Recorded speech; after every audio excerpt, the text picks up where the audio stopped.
During the previous lessons, we have built a solid foundation for our forum. We have organized the posts into threads, the threads into forums, and the forums into categories. So now, we can start working on our application's architecture before we connect a database. Until now, we use a global JSON object to store all the data, and we make changes inside component methods. While this works for now, once we start adding more features, like creating forums or moving threads around, our components might get bloated. So, this is the perfect time to implement the state management pattern in our application that is extendable and maintainable. The Vue.js organization provides an official state management library for Vue applications, which is called Vuex. These lessons require that you are familiar with Vuex. If you haven't used Vuex before, you should watch our thorough Vuex for Everyone course that will give you a deep understanding of Vuex. In the masterclass, we assume that you already know the Vuex fundamentals, and we will dive directly into using Vuex. So, if you are not familiar with Vuex, pause this video, watch the Vuex for Everyone course, and come back. To get started, let's install Vuex. I will install the latest version, which currently is the version 4. Once it is installed, we can create our store. I will create a new directory for it that I will call store.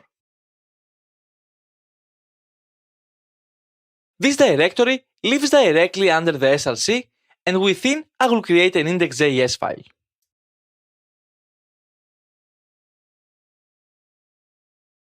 This is the same structure we have used for our router. In Vuex 4, to create a store we use the createStore method that we should import from the Vuex module.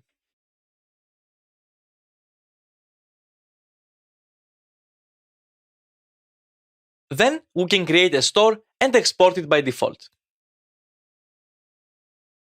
This store will have all our application state, mutations, and actions for now. Let's start by defining the store state.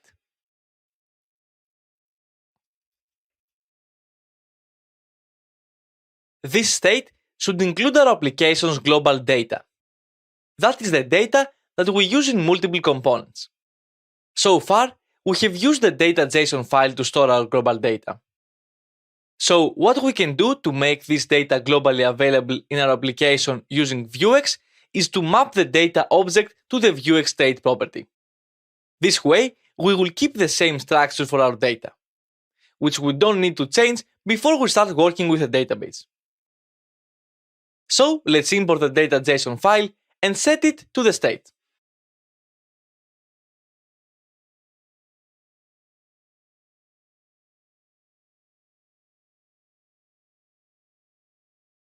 Okay, great. Now we should configure our application to use Vuex and make the store available in all our components. Do you remember how we do that in our Vue 3 application? We should go inside the main.js file and install the plugin, using the use method of the app. The same way we have installed the router plugin. So here I will import the store we created and call use to install it before installing the router.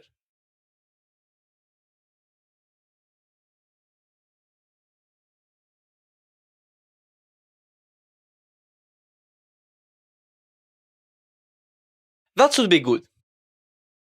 However, our components still receive their data directly from the data.json file. Let's update that too to use Vuex. I will start with a homepage component.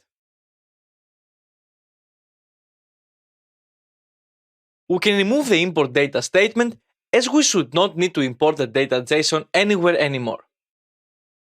Inside the data, we use the source data to get the categories. So, we will replace source data with this $store.state, since our state is identical with the source data object. Remember, you can access the store properties inside all application components under this $store. So we don't have to import the store in order to use it since we have injected it. To follow the best practice, I will make categories a computed property.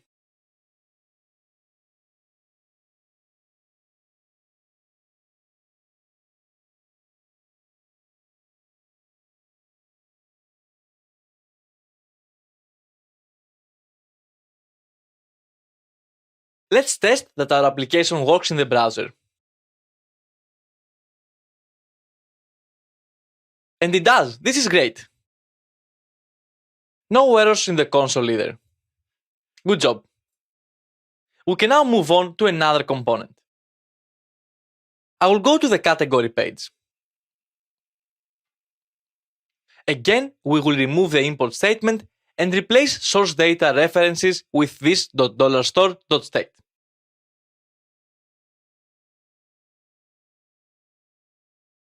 Here the category is a computed property, so we don't need to make any other changes.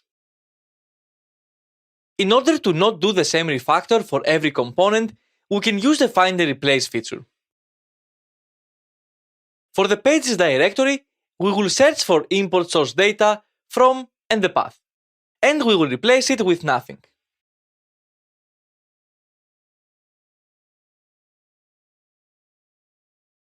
We can go through the files that will be affected to confirm we got this right.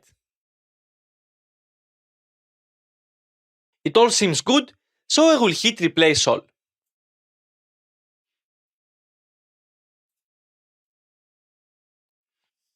Next, we should replace source data with this $store.state.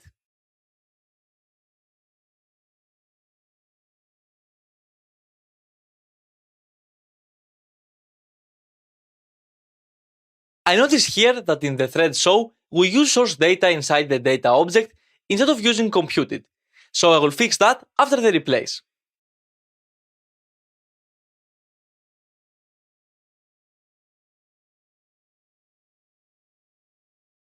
We need a computed property for the threads and one for the posts.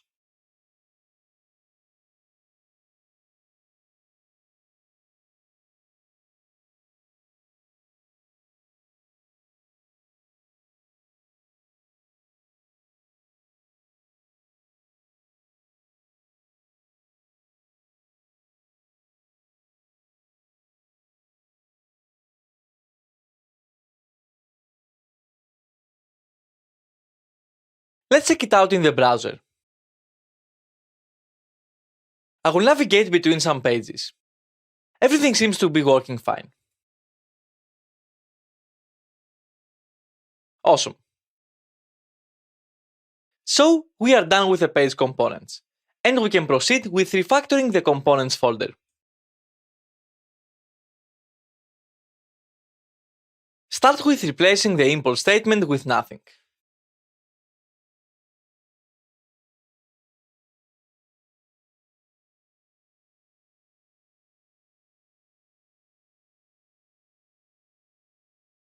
And then replace source data with this $store.state.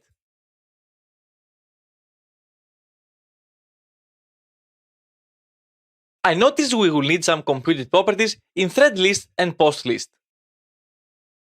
Replace all and let's refactor.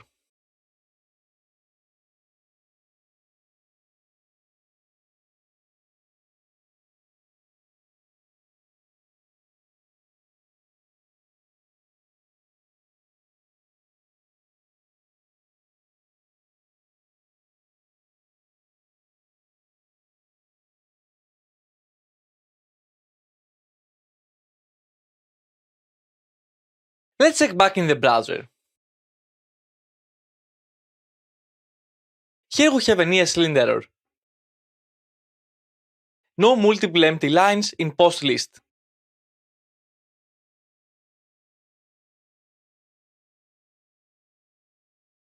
Okay, that should be it. Back in the browser, now the error has gone away. Let's navigate around the forum to make sure everything still works fine. Looks good. This is great news. Let's also try to add a post to a thread. And it works! This is not good, since we haven't created any actions or mutations yet. Instead, we are changing the state directly in the thread show component. We will fix that in the next lesson.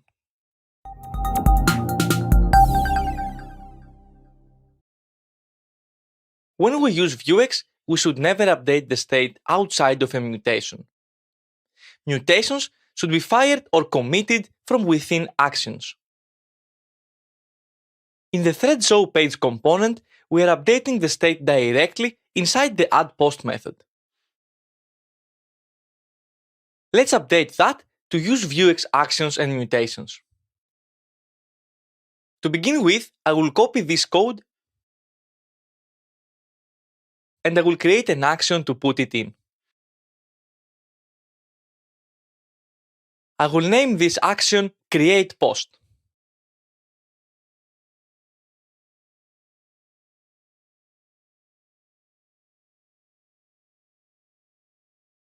Inside Vuex actions, we get the store context as the first argument. In the second argument, we can accept the post, which the thread show component will prepare. So we don't have to define the post variable here.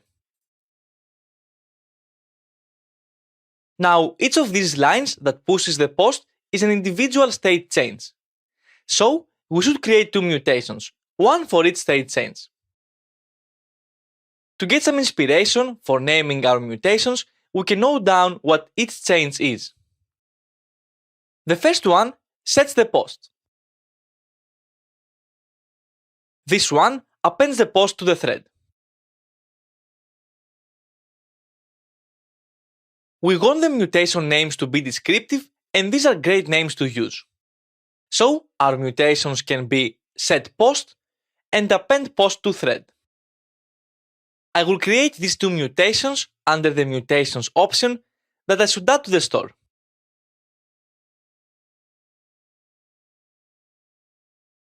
Remember that all mutations receive the state as the first argument. I will move the code that sets the post to the setPost mutation. The setPost mutation needs to accept the new post as an argument. I will wrap it in an object to make the API more descriptive and easily introduce more arguments later if needed. Inside Vuex mutations, we don't have access to this. Instead, we should use the state and navigate to the posts array. Next, in our createPost action, where we wanted to set the post, we should commit the new addPost mutation. We can do that using the context commit method. Commit accepts the name of the mutation as the first argument and the payload as the second. The payload here should be an object that contains a post property, with the post to create. Next, our append post to thread mutation needs the post ID and the thread ID in order to find the thread in the state.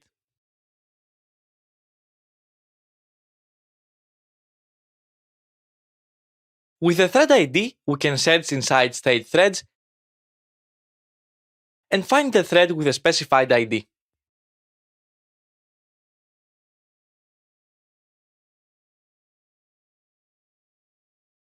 Once we have that, we are ready to push the new post ID in the thread's posts array.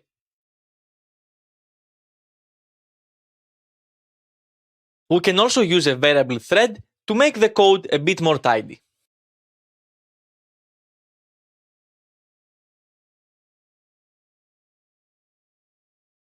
Let's commit the append post to thread mutation inside the createPost action.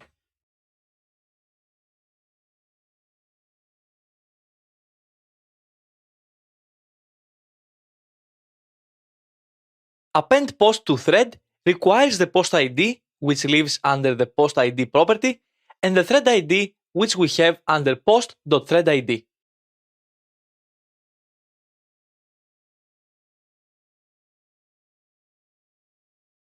It is a bit strange that the post has an ID before it's even created. It would be better to generate this ID here instead of inside the post editor component, since soon the keys will be generated by the database. So I will take the part of the code that generates the ID and assigns it to the post from post editor inside our create post action.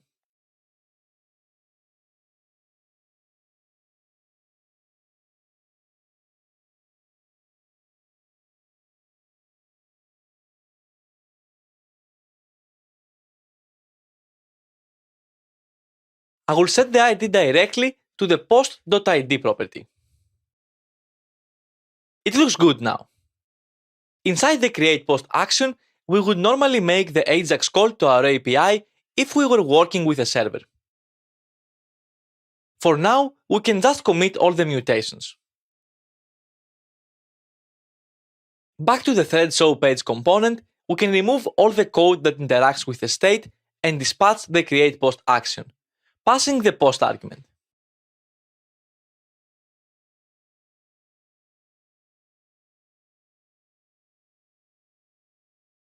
You could also dispatch the action from within the post editor.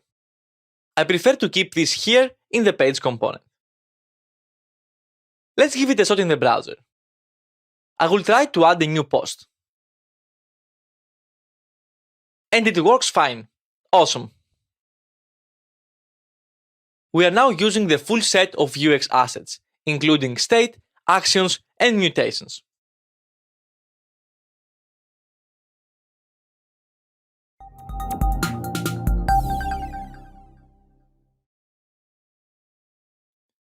We have done a lot of work on the forum, and at this point we could really use a navigation bar.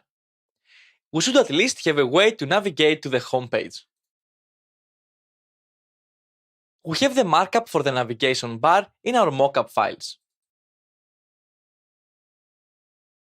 Before we implement it, we should create a component for it. What would be an appropriate name for the navbar component? Well, the View Style Guide recommends to use the prefix the when it comes to naming single instance components, like the navbar or the sidebar. Single instance components are components that will be used only once per page and do not accept any props. The idea behind the prefix the is that you know that there can be only one instance of the component. I highly recommend you to go through the style guide if you haven't already. You will find a lot of best practices and recommendations in here.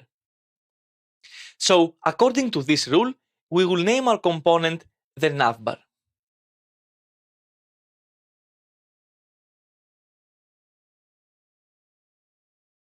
Cool, we can now fill in the markup. I will copy the header element from the forum HTML mockup file.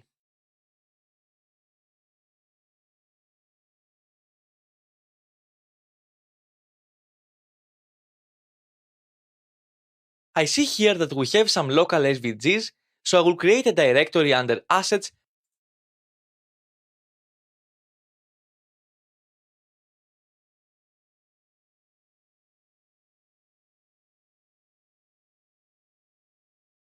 and I will copy those here.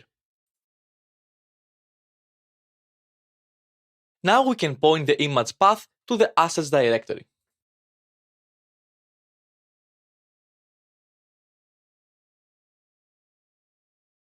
We can replace the home link with a router link and point it to the home page.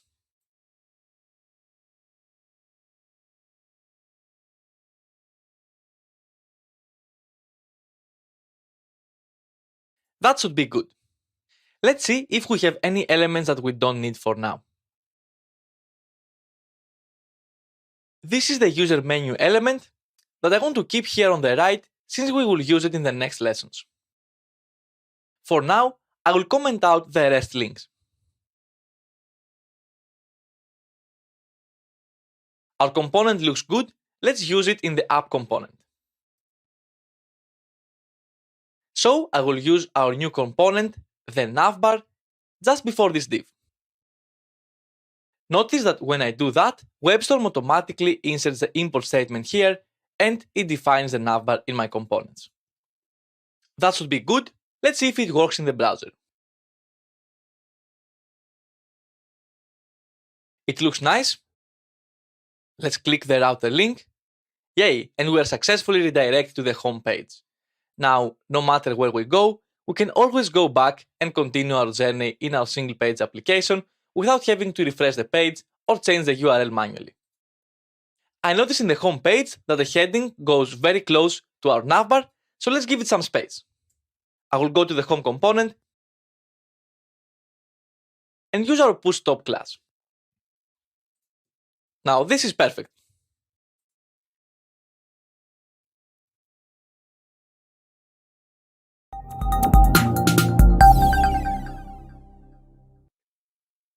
By implementing the navigation bar, we now have a spot to display the active user. While we haven't actually implemented any real authentication yet, we can fake an active user in order to go ahead and get all user-focused UI into the browser. Then, when we do implement auth, we just have to plug it into the UI. So, what do we need to know to fake the user? Well, when we have a logged in or authenticated user, we will need to know that user's ID. Since the logged in user will be global to the application, let's keep up with that ID in Vuex. Let's add a property to the state called authID and store it there. To do that, we can use the spread operator to spread the source data and then add our new property below. In order to work with a user from our JSON file, the authID must be an ID that exists in the user's object. I will use Batman's ID. We can go get that from the data.json file now.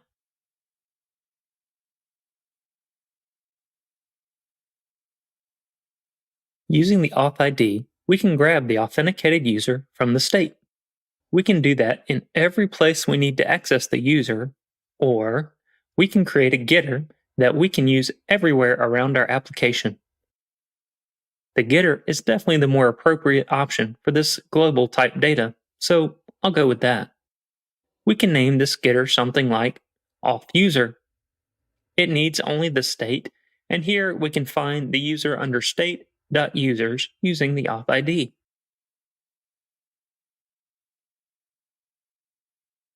Now we're ready to use our getter in the navbar. There are a lot of ways to access a getter here. I could reference the store directly in the template. I could set a computed property that returns the data we need from the store. Or we can use Vuex's map getters helper. I think map getters is the cleanest looking, so I'll use that. Let's start by importing it at the top of our script tag. Then, inside of the computed option, I'll use the spread operator with map getters to access the auth user getter.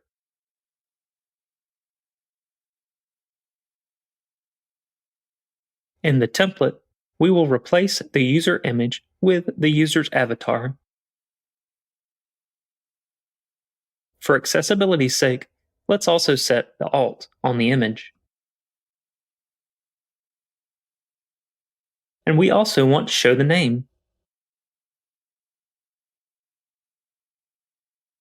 I'll leave the href for now, since we haven't implemented the user profile page yet. We'll get to that in the next lesson.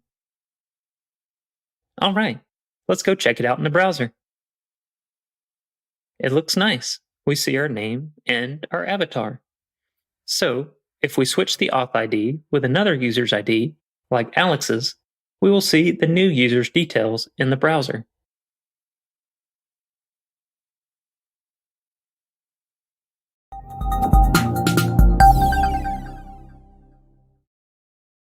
Now that we have an authenticated user to work with, we can create a page to display their profile. The profile page can contain information about the user, such as his latest or most popular threads, and so on. This is how our mock profile looks. Before we copy it, let's delete the last two activities since we'll only need the markup for one, which we'll loop over in the actual app. Now, let's create a page component to display the profile. We'll save that in pages/profile.view. Here, I'll paste the markup and then clean it up a bit. Assuming we have a user property, we can display its details. We can add the avatar for the user image, and we'll give it an alt.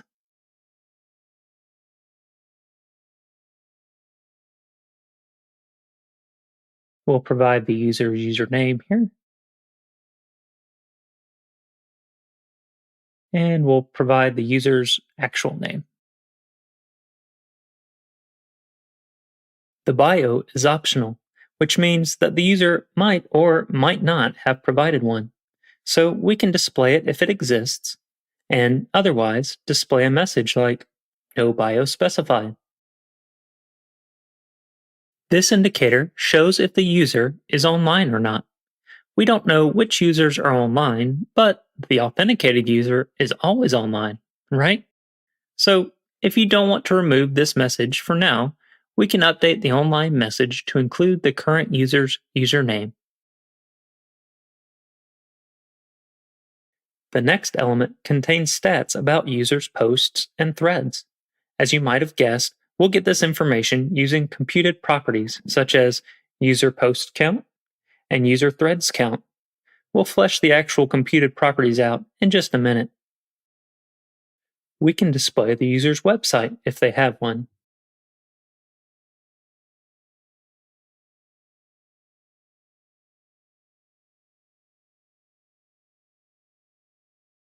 The link can direct to the user's website as well. I'll skip the next profile details here and go on to the recent activity. The activity feed is not implemented yet, but for now, we can show the user's post here instead. For that, we have the post list component that we made earlier. It requires an array of posts to render. I'll pass it the variable user posts, and we'll worry about actually creating user posts in just a minute. Alright, that does it for the markup. Let's go work on the JavaScript. First, I'll import and register the post list component.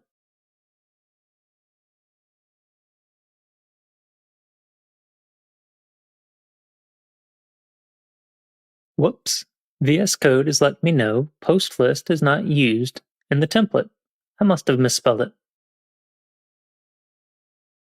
Now, we'll need map getters to grab the authenticated user, so we'll import that and use it in the computed option. Here, we want to map the local user property to the auth user getter. Besides just the user, we'll also need the user threads count and the user posts count for the stats. And we'll need an array with the user post to pass to the post lists. Let's deal with the posts first.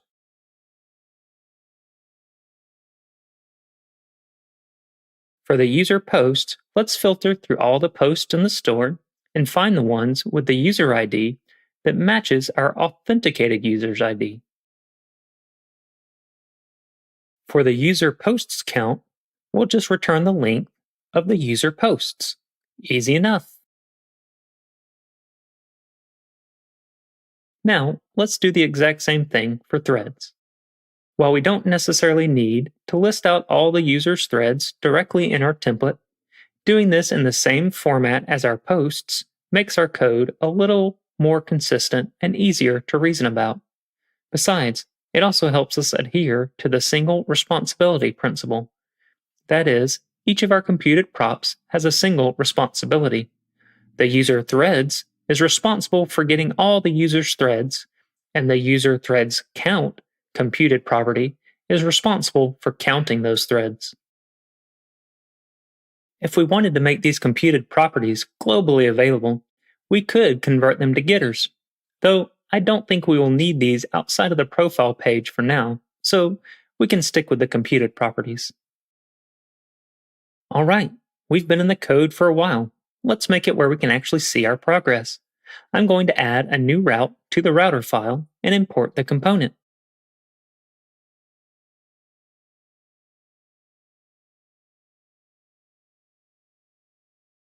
The path for the authenticated user's profile can be /me.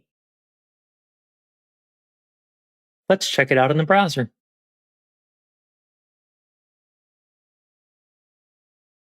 Uh-oh, we have an issue with our posts count. Let's try and figure that out real quick. Ah, we used an S here.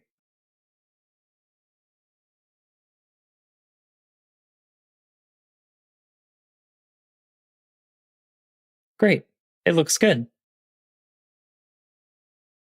Now let's check it out for Batman.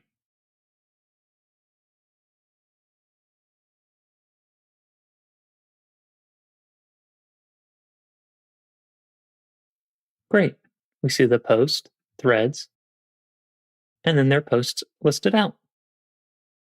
Finally, it'd be nice to navigate to this page by clicking the name in the nav bar. Since we don't show a drop-down for the user, this is just fine for now. In the navbar component, I'll replace the A tag with a router link pointing to the profile page using its name.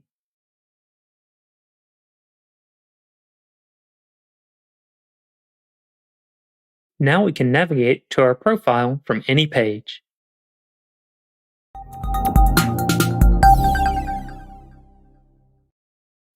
In this lesson, we will take a short break from our application in order to understand a very important concept in JavaScript: passing variables by reference versus passing variables by value. During the lesson, we won't dig into how the memory or browsers work, but we will focus on easy-to-grasp examples in order to better understand the practical implications of these differences. We can say that in JavaScript, we have two types of data: the primitive type, which are the strings, the numbers, the booleans, the null, and the undefined. These data types are passed by value. The second type is the object. In JavaScript, arrays and functions are technically objects. The object types are always passed by reference. When a variable is assigned a primitive type of data, we can say that the variable contains the data. If we assign these variables to other variables, the value is copied. Here we see what each variable contains. If we then change the name2 variable to John, the name variable is not affected, so the name and the name2 variables are not related in any way. This is pretty basic stuff that I expect you all know. Now, let's see how objects work. When a variable is signed object type data, it doesn't contain the actual data itself, but rather a reference to the memory where the data is stored. Notice here that pet and pet2 contain the same values. That is the reference to the location of the object in memory. Accordingly, fruits and fruits2 also contain the same address for the array in memory. Every time we change a property of an object, the JavaScript engine goes to the location in memory and updates the stored data. So, when a property of the pet object changes, the change takes place in memory and all variables that refer to the object update. So, here after changing pet's animal property to monkey, pet and pet2 remain identical. Accordingly, when we push an item to the fruits array, fruits and fruits2 are the same. The same happens even when we update an object inside a function. In order to be able to update the object separately, we have to clone the object when we assign it to a variable. This way, a new object is stored in the memory and the two variables are not related. There are many ways to clone an object. The one that I like the best is using the spread operator. So after cloning the object, changes that happen on the objects do not affect one another. The same applies for arrays, since arrays are objects in JavaScript. Be careful when you're cloning objects that include arrays, objects, or other object type properties, because they are, again, copied by reference, even though they're nested. As you understand, this is a common source of bugs, and in order to truly clone an object, we need to recursively clone all its children. So, to deep clone an object, we can use a kind of hacky solution where we convert the object to a string first using JSON, and then parse it back to an object. Unfortunately, though, this method won't copy user-defined object methods, so if you're cloning complex objects, you should rely on a library like Lodash. The point of this lesson is not to teach how to clone objects, but to give an understanding on the difference between copying by reference and copying by value. It's a bit tricky at first, but now that you understand what's going on under the hood, you can be better prepared to work with objects.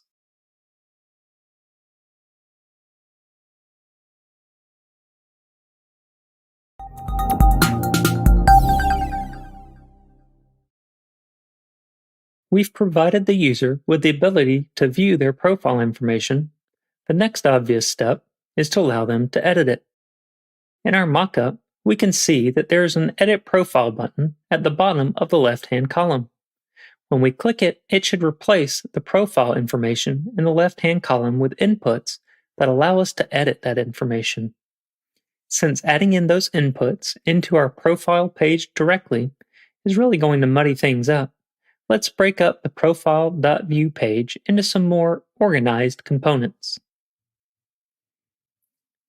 To begin with, let's export the card on the left-hand side with the user's details into a component. I will name this component User Profile Card.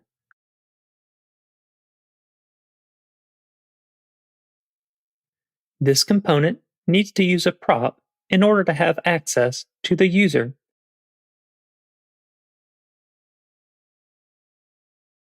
And since the posts count and thread count is directly related to this user's information, I think we should move those computed props over to the user profile card component as well. Great. Now let's use our component in the profile page. First, we have to import it.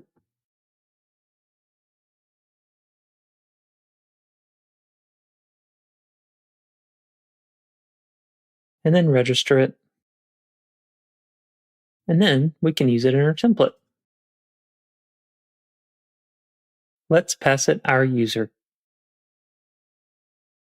Alright, let's go check it out in the browser.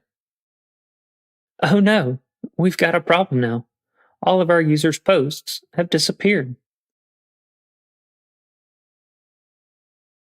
Well, that happened because our profile page was using the computed property userPost to populate the posts lists, and now we moved that over to the user profile card component. Since we need access to the data across both components, we have a couple options. We could keep user posts in the profile page and pass it down as a property to the card component.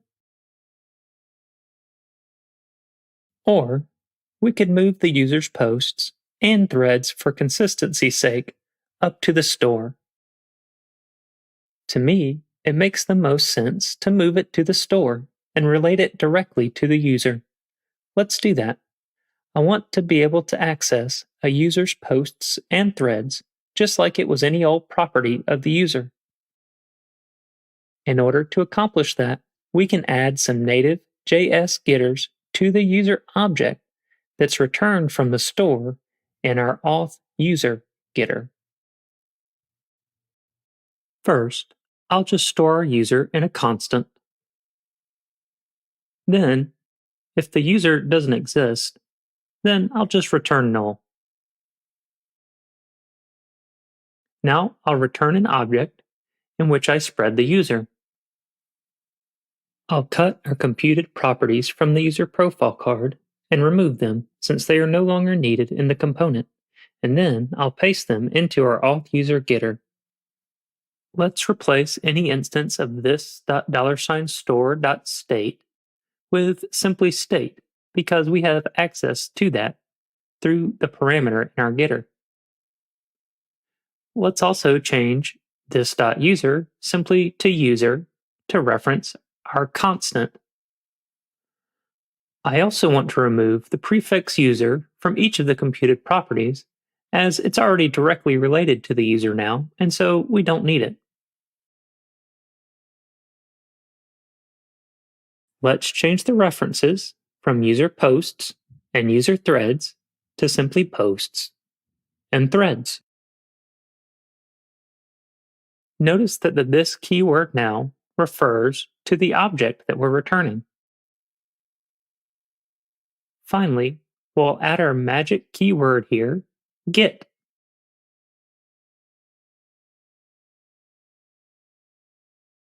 You may not have seen this get keyword in JavaScript before, but it's a very handy tool.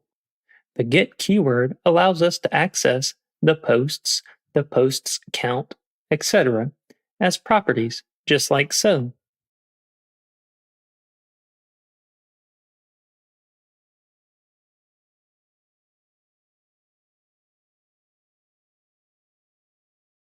It's the exact same thing as writing a getPosts function with the parentheses, but instead, it feels like another property of the authUser object because we don't have to use the parentheses.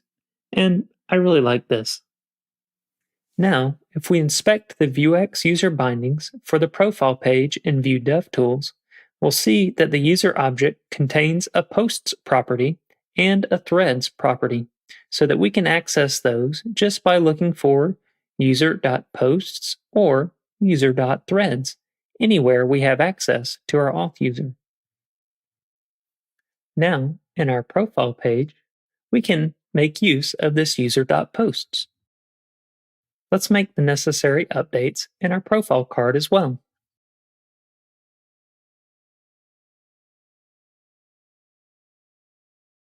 Great, we've got our posts back. At this point, we can easily switch out our user profile card with a new user profile card editor component. We'll take care of that in the next lesson. In this lesson, we're going to create the user profile card editor component. Let's create the file and copy the markup from the mockup.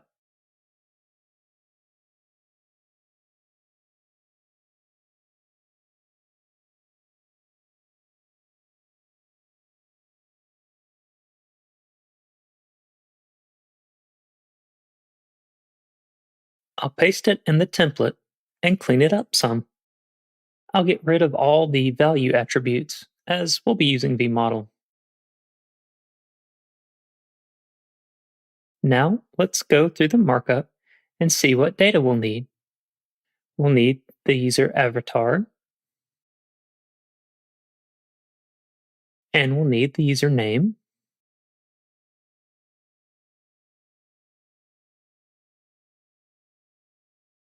We'll also have to be able to edit the username, to edit the full name or name, to edit the bio. Here we will need the posts count and the threads count.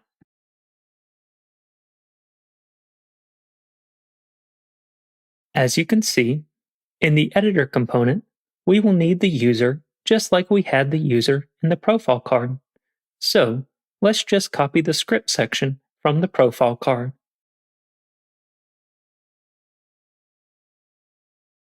We can use the card editor inside the profile page.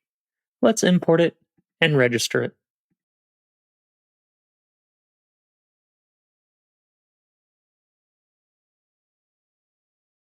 For now, let's just render the user profile card editor underneath the user profile card. In the next lesson, we will see how we can toggle them. Let's check it out in the browser. Great, the form looks nice. But it has to be functional too, so let's make it work. In the profile card editor, we have the user object as a prop. We cannot and should not update props, so we'll need to clone the user into a data property. You can name this whatever you like. It doesn't matter. I'll go with active user.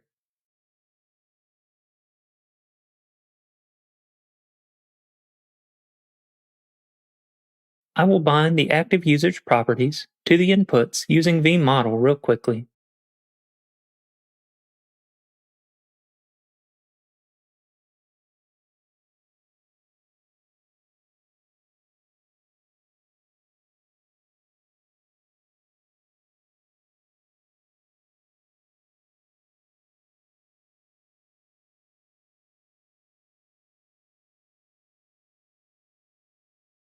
If we test our form in the browser and inspect the user property on our profile component, you'll see that we're actually altering the user in the parent component because we're altering it in the Vuex store. This is not what we want because this could definitely become a likely source of bugs. The reason behind this issue is that active user is assigned the user prop by reference, and thus the two objects are bound. Remember the difference between value and reference in the last lesson? So, whenever the active user object changes, the changes reflect to the user and therefore the state. To fix this, we can clone the user object using the spread operator when we assign it to active user. There are a couple of ways to clone an object, but the spread operator is the simplest one. When we make the change on the form now, the active user keeps to itself. Yeah, that's better. We want the changes to take place in the state only when the Save button is clicked. To do that, I'll add a Save method to the component and connect it to our form. For now, we'll just console log saving. I'm going to wrap our form in the form element so that we can listen for the form submit event. This allows us to call our method not only when the submit button is pressed, but also when the user presses enter from any of the inputs. In order to keep the page from refreshing, I'll also append Vue's prevent modifier to the event.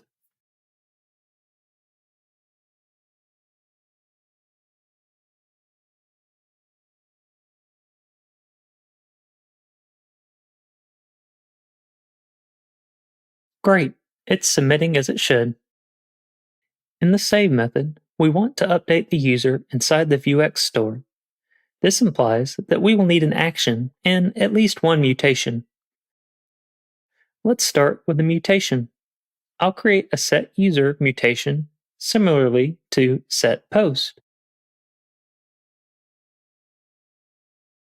In set user, first we'll find the index of the user specified by the user ID.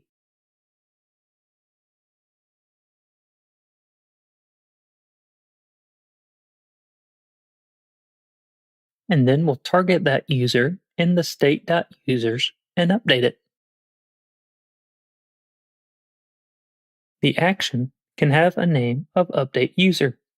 The only job of the action is to commit the set user mutation.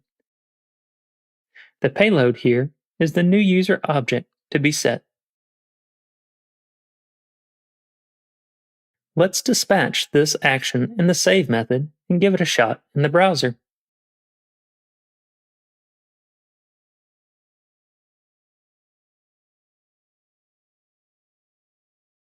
I will change the name to Bruce and hit save.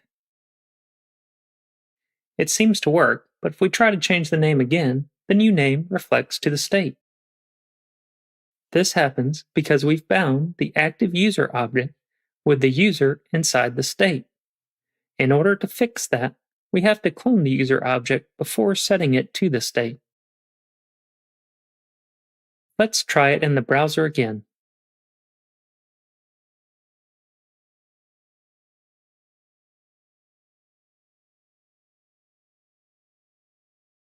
Now it works fine. To summarize, be careful when you're setting an object to a variable, because if the object is passed by reference, all the variables that refer to the same object will update when the object changes. To set objects' values to a variable, you should pass a cloned object instead.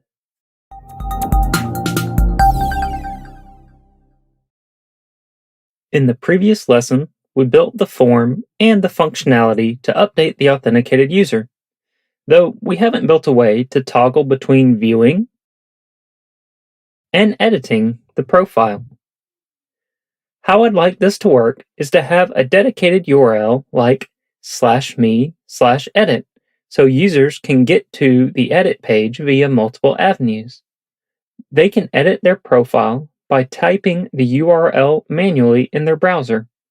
They can click the edit button on the user profile page, or we can include the link to the edit page in emails we might send to the users. In the page profile component, we can use a VIF to toggle between the cards based on the value of edit. Edit can be a data property or a prop. Since we want this to work based on the URL, we can use a prop and let the router handle it. The edit property must be a Boolean, and we can set the default value to false.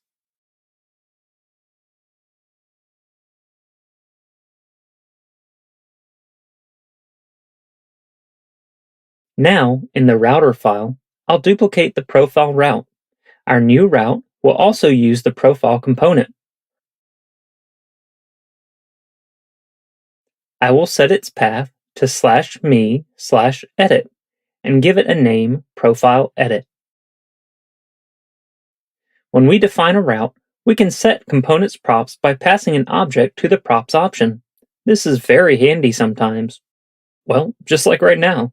So when /me/edit is matched, we want to set page profile's edit property to true. Let's check it out in the browser. When we visit /me, we see our profile details, and when we visit /me/edit, we see the form. Great, let's connect these two pages.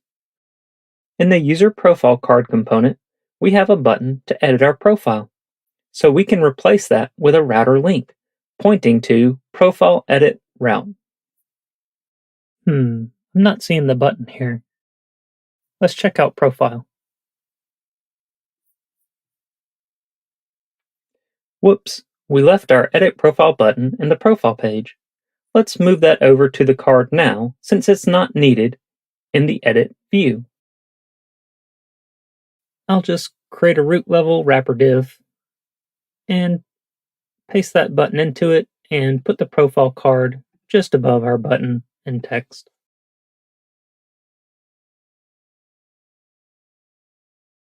Alright, now let's change that button to a router link.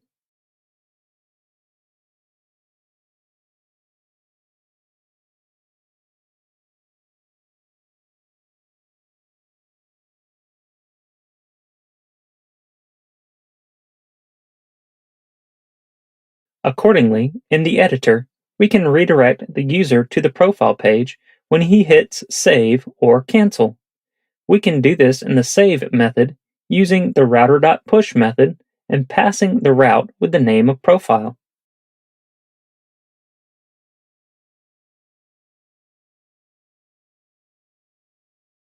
We could replace the cancel button with a link to redirect to the profile page, but I prefer to use a method for that since we might decide to do something additional when cancel is clicked.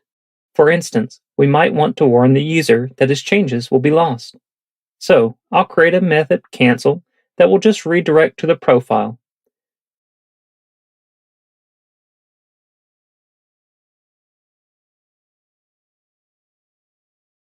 Let's also call this method when the button is clicked.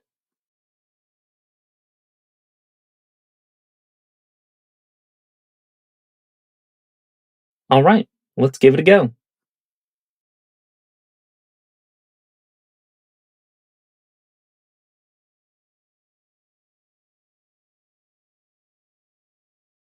Perfect.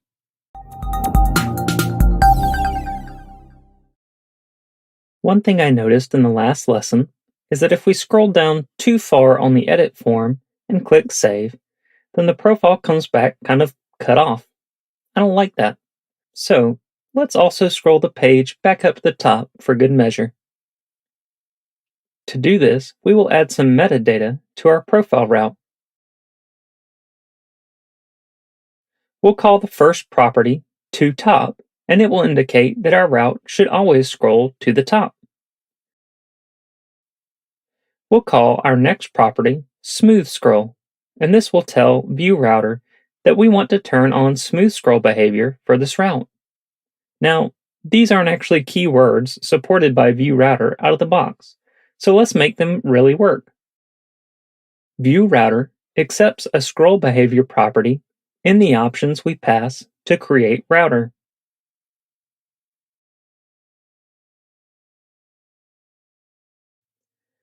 We want to return an object that looks something like this.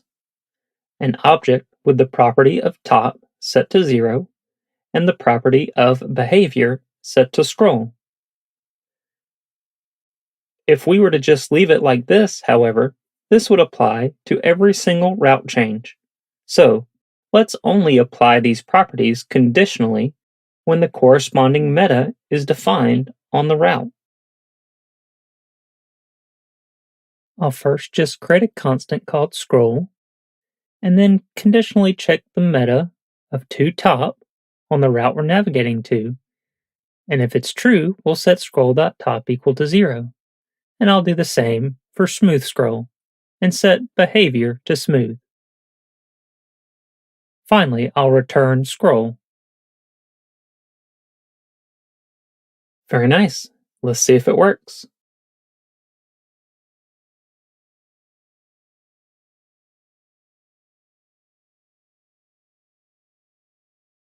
Great. And if we visit other routes, you'll see that it does not affect them.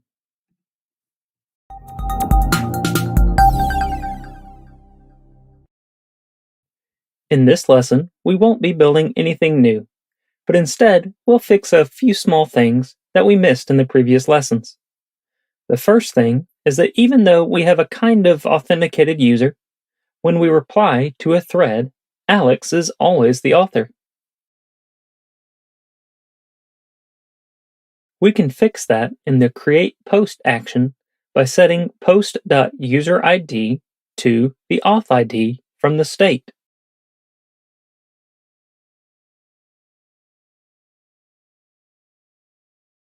Once we do that, then we don't need to set the post user ID property in the post editor component. Here, we are also setting the published at attribute.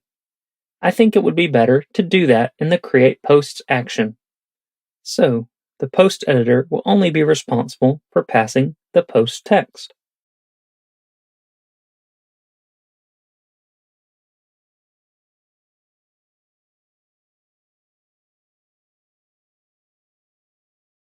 To make the action more clean, I will use argument destructuring to grab the commit and the state. I can select context in VS Code and then press Command D multiple times until I have all the instances of context selected, and then I can delete them together. Let's check it out in the browser.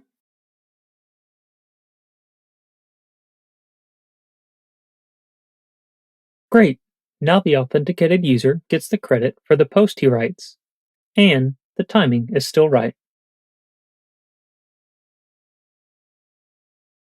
Next, in the user profile page, we don't display the actual user name in the activity heading.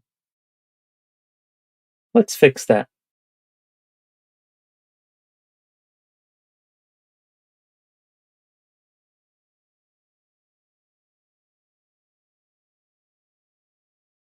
Sweet, we're good to go.